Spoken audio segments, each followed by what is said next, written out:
നമ്മൾ സംസാരിച്ചു. നമുക്കൊക്കെ പല പ്രശ്നങ്ങൾ എന്തെങ്കിലും നമ്മൾ മെന്റാലിറ്റിയിൽ നമുക്കൊരു അസുഖം ഉണ്ടില്ല. നമ്മളെന്താണ് ആ ഒരു അരമണിക്കൂർ നമ്മളെല്ലാ സംഭവവും മറക്കണം. അതാണ് നമ്മൾ പീടിയില് പെരിയിൽ അടഞ്ഞു കുത്തിരിക്കരുത്. ഒരു മനുഷ്യൻ പെരിയിൽ അടഞ്ഞു കുത്തിരുന്ന ആ മനുഷ്യന്റെ കഥ കഴിഞ്ഞു. മറ്റേത് പറഞ്ഞാല് നമ്മള് പ്രവാസി ആവുമ്പോൾ എന്താ ഉള്ളത് ചോദിച്ചാല് ആ പൈസ ഉണ്ടാവുള്ളൂ. പൈസ ഉണ്ടാവുള്ളൂ. ഇത് വരുമ്പോ കിഡ്നി പോയിട്ട് കലാപം പോയിട്ട് പ്രഷർ ഷുഗർ പറഞ്ഞല്ലോ ഈ വയസ്സമാക്കി കേൾക്കാനും സ്ഥലം ഉണ്ടാക്കണം പറഞ്ഞിരിക്കാല്ലേ. അതായത് ഇപ്പൊ എത്ര പ്രവാസികള് അതായത് സാമ്പത്തിക നമ്മുടെ നാട്ടിലുണ്ട്.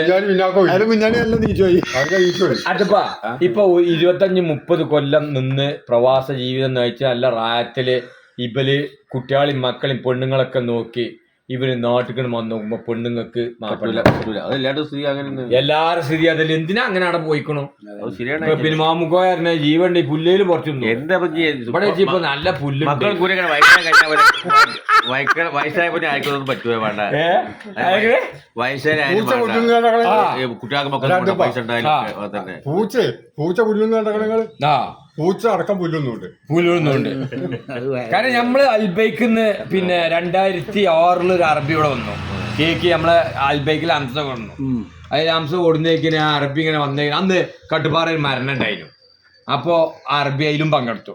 അങ്ങനെ പിന്നെ ഓനായിട്ട് ഊട്ടിക്ക് പോവുകയാണ് ഞാനും മലബാറും പിന്നെ അംസയും.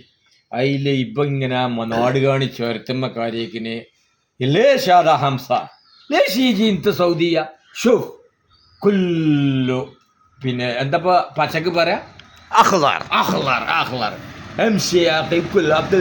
ഈ പുല്ല് കുറച്ച് തിന്നാ മതി, ഒക്കെ പച്ചപ്പാണ്. എന്തിനാ അങ്ങോട്ട് വരുന്നു? ഇത്രയും നല്ലൊരു ദുനിയാവുന്ന കാണാമൊന്നുമില്ലല്ലോ. അപ്പൊ അറബിക്ക് വരെ ഇവിടെ കമ്പം നിങ്ങളൊക്കെ ഹിന്ദി മുന്നോട്ട് മൂക്ക് മാഫിയ എന്ന് പറഞ്ഞു. അപ്പൊ നമ്മളെ ആൾക്കാർ അപ്പൊ പഴയമാരില്ല, ലേബർ ആയിക്കാണ്ട് നമ്മളെ ആൾക്കാർ അവിടെ വളരെ കമ്മിയാണ്. പണ്ട് പറഞ്ഞാല് ലേബർ അവിടെ നേക്ക്. കാരണം ഏത് പണി അറിയാത്ത പൊട്ടനും ഏതൊരു സെക്ഷനിൽ ലേബർ ആയിക്കാണ്ടേ പണിയെടുക്കാൻ. ഇപ്പൊ ടെക്നിക്കൽ ഇതിക്ക് മാറി വെക്കുമ്പോ കുട്ടികൾക്ക് ഇപ്പൊ പോകാൻ തീരെ താല്പര്യമില്ല. ദുബായിലൊക്കെ ഉണ്ടല്ലോ, അതാണ് സംഭവം. പാകിസ്ഥാനും ഇന്ത്യക്കാർ വേണ്ടി പണിക്കാർക്കൊക്കെ ജനന്മാരായാലും നല്ല സൗകര്യം. ഇപ്പൊ ദുബായിലെ ആൾക്കാർ ഈ പാകിസ്ഥാനും ബംഗ്ലാദേശും കൊടുക്കില്ല, ഒരു ഇന്ത്യക്കാരെ വേണ്ട ഇപ്പൊ അവിടെ ഈ ഇതൊക്കെ ഉണ്ടായിട്ട് അവിടുത്തെ പ്രശ്നം കാരണം ഇപ്പൊ ആൾക്കാർക്ക് ഭയങ്കര ഡിമാൻഡാണ്. ചെറുപ്പം പറഞ്ഞ നല്ല ജോലി മാറി മാറി കിട്ടുന്നില്ലായിരിക്കും. മരുന്നുകൾക്ക് ജോലി ഉണ്ടല്ലോ,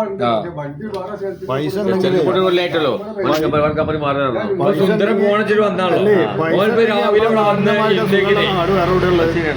ഇപ്പൊ ഗൾഫ് നിർത്തിയതിന്റെ കാരണം ഇപ്പൊ എങ്ങനെയാണ്? ഈ സുബൈക്ക് ഇവിടുന്നുള്ള വീഡിയോ വരികയാണ്.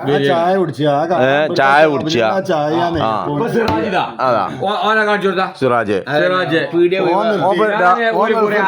നോക്കുമ്പോ ഇവനെ നമ്മള് മുഖത്തേക്ക് നോക്കാൻ അരമണിക്കൂർ എടുക്കുന്നു. കാരണം ഒഴിവില്ല ഈ കാട്ടില്. അതായത് സന്തുവെച്ചെടുക്കുക, ചുരുട്ടുക, അറമും ഓനും അറമും ഓനും പാടുള്ള ദൂരം പിന്നെ ഒരു 20 മീറ്റർ ഇല്ല. അതിന്റെ അടിയിലുള്ള ഒരു വലിയൊരു ബിൽഡിങ്ങിലാണ്. അപ്പൊ ഓന് സംഭവം ശരിയാണ്, അറമാണ് സംഭവം ശരി. നിസ്കരിച്ചാൻ പോകാൻ വരെ ഒഴിവില്ല. ആൾക്കാരെ ഉന്തിയിട്ട് പുറത്തേക്ക് ആൾക്കാരെ പീടിയാണ്. കാരണം നമ്മള് നോക്കാം, ഓന് അരമണിക്കൂർ കാണണം, നമ്മളിങ്ങനെ നോക്കണേ. അത്രയും തിരക്കാണ്. അപ്പോയിന്റ്മെന്റ് എടുത്ത് അപ്പോയിന്റ്മെന്റ് എടുത്ത് ഇങ്ങനെയൊക്കെ ഗൾഫ് പോയി പോണില്ല. ഇനിയിപ്പോ ആര് വന്നാലും തിരിച്ചു പറഞ്ഞേക്കണം. ഇവിടെ ഇപ്പോഴും പോണെന്നുള്ള ആഗ്രഹം കമ്പുള്ള ആളിപ്പോ ഗഫൂർ മാത്രമേ. പറഞ്ഞ് അടുത്ത റമദാന് എന്തായാലും സ്പെൻഡ് ചെയ്തിട്ട് ആ മരത്തിന്റെ അടുത്ത് കഴിഞ്ഞ റമദാന് പറഞ്ഞ പണിക്ക് കമ്മിയില്ല, പണിക്ക് കമ്മിയില്ല. അല്ലല്ല, ഓ 2 കൊല്ലം കുറച്ച് തുടങ്ങിയിട്ട് ഓന് വിസ ഉണ്ടെന്ന് അയക്കട്ടെ എന്ന് ചോദിച്ചാൽ ഓൻ പറയാ എപ്പ നോക്കിയാലും ഓന്റെ അമ്മത്തെ 8 വണ്ടി ഉണ്ട് നേരാക്കാന്. എന്നാലും ഓന് മരത്തിനോട്ട് അബോക്കാരന്മാര് കുതിരാക്ക വില്ലേജ് ഓഫീസ് കൊണ്ടാക്കുക. ഓക്കെ, ശമ്പളം ഉണ്ട്. കുട്ടിനെ ഞാൻ നോക്കൂലേ ആരപ്പ അങ്ങനെ പണിണ്ടെങ്കിൽ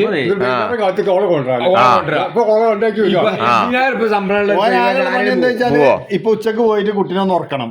അത് നല്ലൊരു പാട്ടും ഉണ്ടായിന്. ഇപ്പൊ അടുത്ത പരിപാടി എങ്ങനെയാണോ? എന്നും ആ പാട്ടിന്റെ പാട്ടുണ്ട്. ഓന് ചെലവില്ല. ഇവന്റെ മൂത്തച്ചി മക്കരപറമ്പ് വില്ലേജ് ഓഫീസറായിട്ട് പ്രൊമോഷൻ ആയിക്കണം. അപ്പൊ നമ്മള് രാവിലെ അവിടെ ഇങ്ങനെ പോയിക്കാണ്. ആൾക്കാർക്ക് എന്തെങ്കിലും കാര്യങ്ങൾ ചെയ്തു കൊടുക്കും. ഓള് പെണ്ണാണ്, ഓള് കൈക്കൂലി വാങ്ങൂല. അപ്പൊ എന്തെങ്കിലും കാര്യം വേണ്ടാത്ത, അതായത് പെട്ടെന്ന് അർജന്റുള്ള ചെയ്യാൻ പറ്റാത്ത കാര്യങ്ങളുണ്ടല്ലോ, അത് ചെയ്തു കൊടുക്കണമെങ്കിൽ നമ്മളെ കെയർ ഓഫിൽ ഞാനും ഗഫൂറും ബാധയും അതിന്റെ ഏജന്റായി കണ്ടിഞ്ഞ് അടുത്ത മാസം ഒരു ദിവസം 2000 റുപ്യ ഒരാൾക്കുണ്ട്. ഓമ്പോൾ ആൾക്ക് ഒരാൾക്കാണ്. ഇവരല്ലേ? ആ 5-8 വണ്ടി ഒരു ദിവസം നന്നാക്കും. ഉണ്ടാകണ്ടേ. അപ്പൊ ഇതൊക്കെയാണ് പ്രവാസ ലോകത്തിലെ പ്രയാസപ്പെടുന്ന ആളുകൾക്ക് ഒരു കുളിർമക്ക് വേണ്ടി വിട്ട് പ്രവാസി വരും വേണ്ട. ഇത് കണ്ടൊക്കെ കേട്ടിട്ടുള്ളൂ. ഇതൊക്കെ പോരണ്ട. അവിടുത്തെ പരമാവധി കായ് ഉണ്ടാക്കാൻ നോക്കി. മീനാക്കുട്ടി വേണം. അതെ. എന്ത് പറഞ്ഞേ? ഗഫൂറിന് വിട്ടെന്നോ. ഇന്നത്തെ വീഡിയോ ഇവിടെ വൈൻഡപ്പ്.